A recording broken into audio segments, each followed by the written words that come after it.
Hello friends, आज हम रक्षाबंधन के बारे में पढ़ेंगे। रक्षाबंधन भाई बहन के बीच में गहरे रिश्ते का सम्मान करने वाला एक प्रिय त्यौहार है। हालांकि मुख्य परंपरा और अनुष्ठान राखी बांधना है, लेकिन रक्षाबंधन त्यौहार से जुड़ी कहानियाँ बच्चों के लिए बेहद महत्वपूर्ण है। इन रोचक कहानियों को सीखकर बच्चे इस त्यौहार के गहरे अर्थ व इसके द्वारा दर्शाए गए मूल्यों जैसे प्रेम, सुरक्षा और परिवार के महत्व को समझ सकते हैं। तो रक्षाबंधन क्यों मनाया जाता है? ऐसी कई खूबसूरत कहानियाँ हैं जो हमें भाई बहन के इस पवित्र बंधन का असली मतलब समझाती है। आइए ऐसी कुछ अद्भुत कहानियों पर नज़र डालते हैं। द्रौपदी और कृष्ण। रक्षाबंधन की कहानियों में द्रौपदी और भगवान कृष्ण का गहरा रिश्ता है। जब सबके सामने द्रौपदी की साड़ी का अनादर हो रहा था तो उसे भगवान कृष्ण से मदद मांगी। कृष्ण तुरंत ही उसकी मदद के लिए आए और आभार प्रकट करने के लिए द्रौपदी ने कृष्ण की कलाई पर राखी बांधी और हमेशा उसे रक्षा करने का वचन दिया। बच्चों को यह कहानी जरूर जाननी चाहिए, क्योंकि उन्हें यह सिखाती है कि भाई बहन एक दूसरे का बिना शर्त साथ देते हैं। यह कहानी बच्चों को रक्षाबंधन के असली मूल्यों को समझने में मदद करती है। राजा बलि और देवी लक्ष्मी।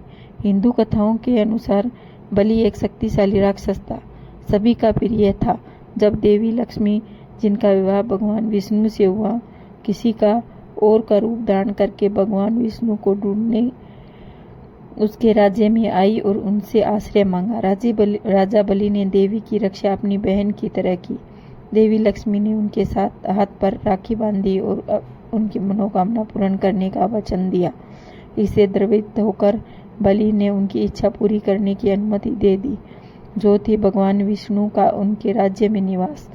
यह कहानी बच्चों के लिए मूल्यवान है, क्योंकि यह उन्हें दयालुता की शक्ति, वचन निभाने का महत्व और दयालु होने का पाठ पढ़ाती है।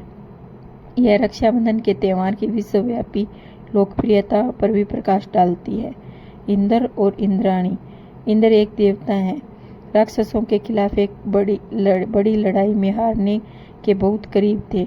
इसलिए इंद्राणी ने विशेष प्रार्थना करके एक राखी बनाई और उसे उनकी कलाई पर बांध दिया, जिससे उन्हें जीत हासिल हुई। यह कहानी बच्चों को प्रेम, निष्ठा, जरूरत पड़ने पर मदद मांगने की शिक्षा देती है। यह इस बात पर प्रकाश डालती है कि कैसे छोटे छोटे कार्य बड़े परिणाम ला सकते हैं। संतोषी माँ। भगवान गणेश के दो पुत्र थे, शुभ और लाभ। वे हमेशा रक्षाबंधन के लिए एक बहन चाहते थे। उन्होंने अपनी इच्छा पूरी करने के लिए संतोषी माँ और संतोष की देवी की रचना की। यह कहानी बच्चों को परिवार, दूसरों को खुश रखने और त्योहार के माध्यम से लोगों को जोड़ने के बारे में सिखाती है। रक्षाबंधन केवल रक्त संबंधों से कहीं बढ़कर है, बल्कि मजबूत संबंधों का भी प्रतीक है। बादशाह हुमायूं और रानी कर्णावती। राखी की इस 16वीं सदी की कहानी में जब चित्तौड़ पर गुजरात के सुल्तान ने हमला किया था, तो रानी कर्णावती ने मुगल बादशाह हुमायूं से राखी के जरिए मदद मांगी थी। हुमायूं ने तुरंत ही उनकी मदद की, हालांकि वह किसी और युद्ध में थे। यह कहानी दिखाती है कि राखी लोगों को कैसे एक साथ ला सकती है, चाहे उनकी रणनीति या धर्म कुछ भी हो। यह बच्चों को दयालुता, साथ मिलकर काम करने और मुश्किल हालात में वादे निभाने की शिक्षा देती है। यम और यमुना।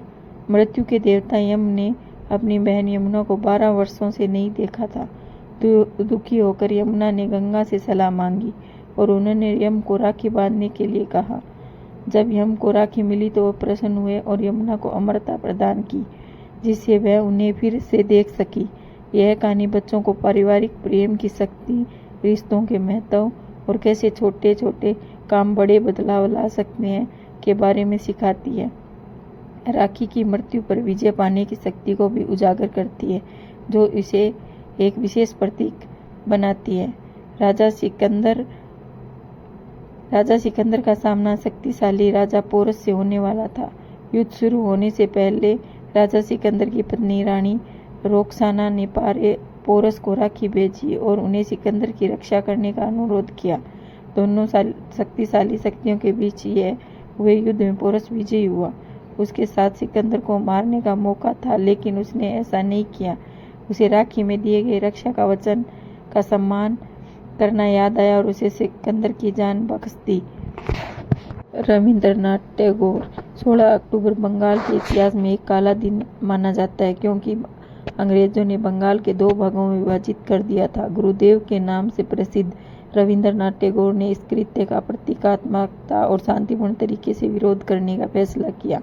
उन्होंने ढाका, कोलकाता और सिलट के मुसलमानों और हिंदुओं को एकजुट होकर एकता और प्रेम के प्रतीक के रूप में एक दूसरे की कलाई पर पवित्र धागा और राखी बांधने का आग्रह किया।